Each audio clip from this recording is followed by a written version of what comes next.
Assalamualaikum warahmatullahi wabarakatuh. Selamat datang kembali di Haryana Official. Mbak-mbak semuanya, gimana kabarnya nih hari? Semoga sehat selalu di perantauan, amin. Semoga mbak-mbak semuanya terhindar dari mara bahaya. Semoga dipermudah segala urusan yang sampean kita. Amin ya robbal alamin. Padoakan dari tanah air, semoga sampean bisa sukses selalu nih perantauan dan jangan lupa menabung. Sekali lagi, kui saran saya buat sampean semuanya yang saat ini posisinya masih bekerja di luar negeri. Berapa banyak pun yang Anda beli, tolong untuk tetap nabung ya. Oke, kita bakal membahas sebuah curhatan salah satu teman kita yang gini sosial media. Tapi sebelum kita membahas curhatan teman kita, ada informasi Mbak. Ini informasi yang lagi rame nih gini TikTok. Nah, informasi ini mengenai perdagangan uang orang. Jadi ki ceritane hari ini sih yang lagi rame-rame di TikTok Mbak. Ada 100 perempuan iki yang tertipu pekerjaan yang gini sosial media. Di antaranya iki ada perempuan dari Thailand kan kawan. Dan iki kok bisa sampai ketahuan karena salah satu di antara mereka iki bisa melarikan diri akhirnya meminta bantuan ke yayasan berada di Thailand sana. Sehingga iki videonya viral. Kenapa sih kita bahas? Kan kejadiannya bukan di Indonesia, kejadiannya kan bukan di tempat kita.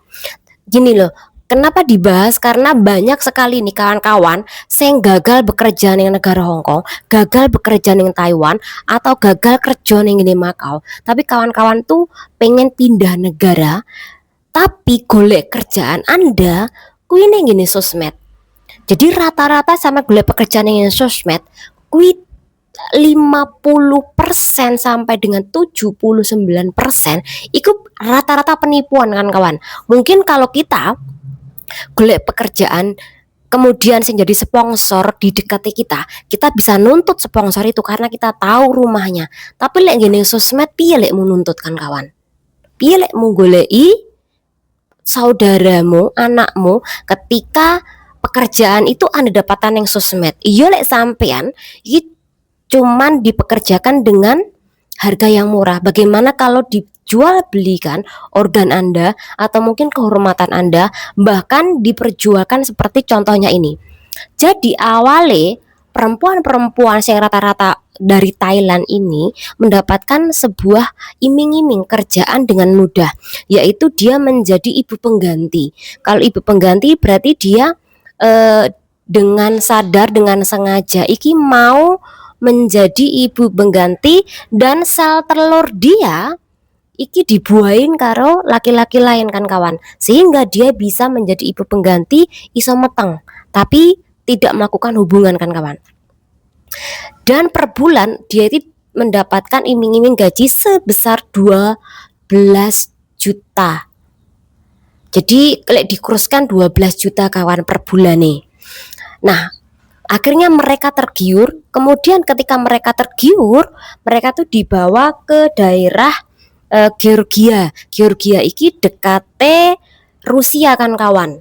Dibawa ke sana, ternyata yang mencari dari para pekerja ini iki sindikatnya ternyata adalah orang-orang Cina kawan.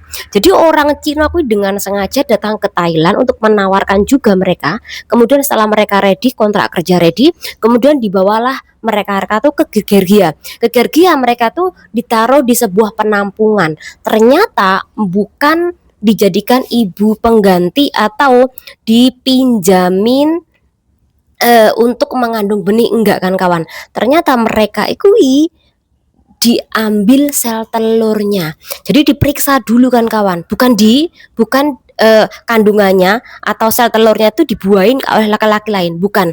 Tetapi diambil sel telurnya perempuan Thailand itu. Jadi semacam ini kan kawan. Kan perempuan dan laki-laki itu kan memiliki sel telur kan.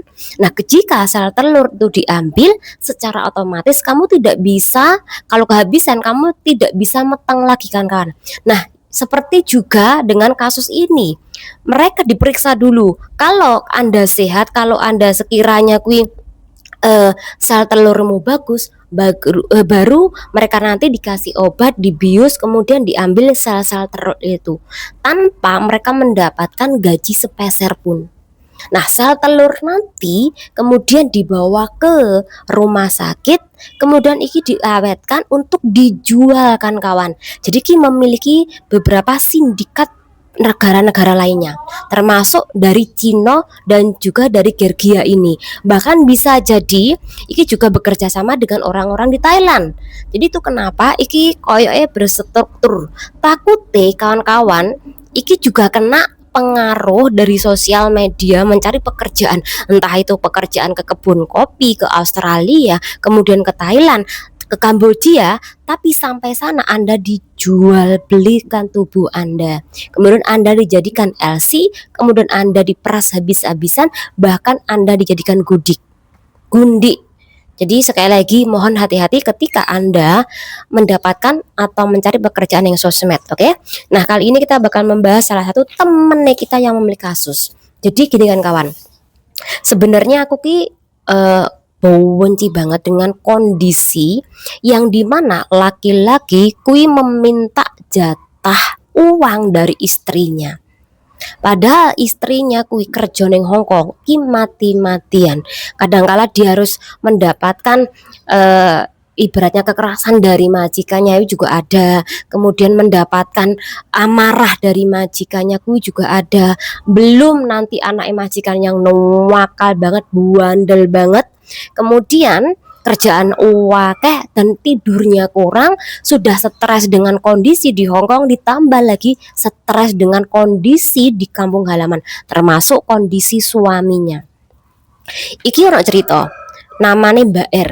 Mbak R ki sepurane yo aku ngambil video sampean ngambil curhatannya sampean, karena menurut aku curhatan ini penting banget.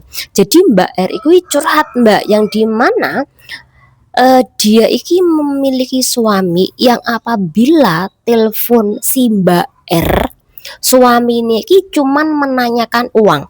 Jadi 1 bulan suaminya ku bisa telepon berkali-kali, itu pun cuman menanyakan uang. Jadi minta uang. Nah, iki yang membuat Mbak R iki geram. Padahal kan kita tahu kalau mbak-mbak TKW Hongkong kui gaji nih sebulan sekali. Jadi kalau suami telepon 1 bulan sampai 5 kali kemudian minta uang, sudah dikirimin uang sekali 2 kali, terus mau nombok di mana? Utang bank, utang majikan, utang teman atau bagaimana?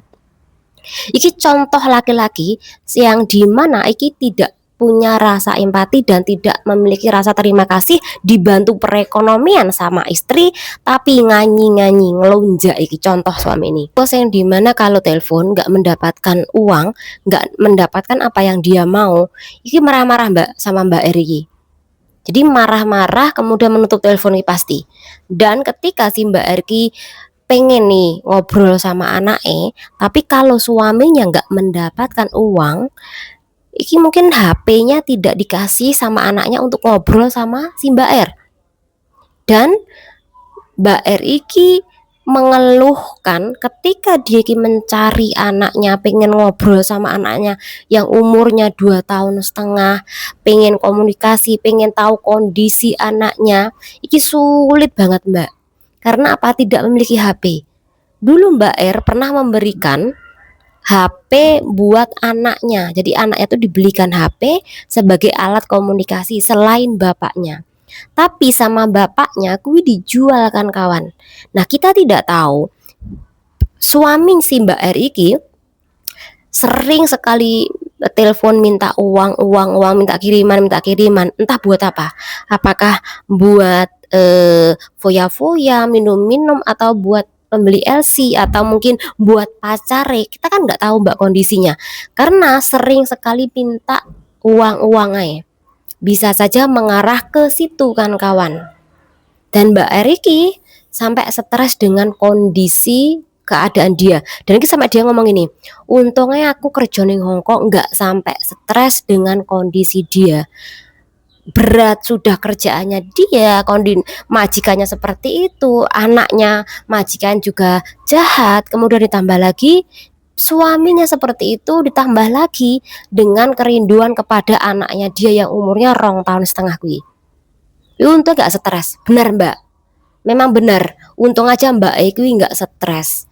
Karena tahu kan, gara-gara suami yang menekan dia dengan uang, akhirnya stres balik Indo. Jadi saran saya buat Mbak R ini ya, kurangi telepon sama suami sampean. Kalau sampean kangen sama anak sampean, sampean bisa minta bantuan ibu Anda, bapak Anda, adik Anda, atau kakak Anda untuk menanyakan kabar tentang anak Anda. Atau mungkin pas mereka datang ke rumah Anda, itu pas gak ada suami Anda, kemudian Anda bisa ngobrol. Tapi kalau sampean kangen sama anak Anda, kemudian di situ cuma suami Anda, iki yang ada malah menambah Anda tertekan. Karena suami Anda yang ditanyakan adalah uang. Nanti ujung-ujungnya ngobrol uang akhirnya. Dan kalau tidak diberi uang, akhirnya marah-marah sama sampean. Itu mending ada nih temanku, bojonya minta uang nih, suaminya minta uang puluhan juta Mbak, tapi tidak dikasih. Sama ngerti dikatain apa? Dikatain lonte.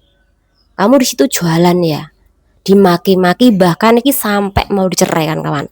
Ada loh seperti itu kan, karena tidak mendapatkan uang dari bojonya tadi. Bojonya itu disuruh nyepain uang 10 juta, 20 juta, selawe juta, tapi ketika tidak mendapatkan, dia dimaki-makikan kawan.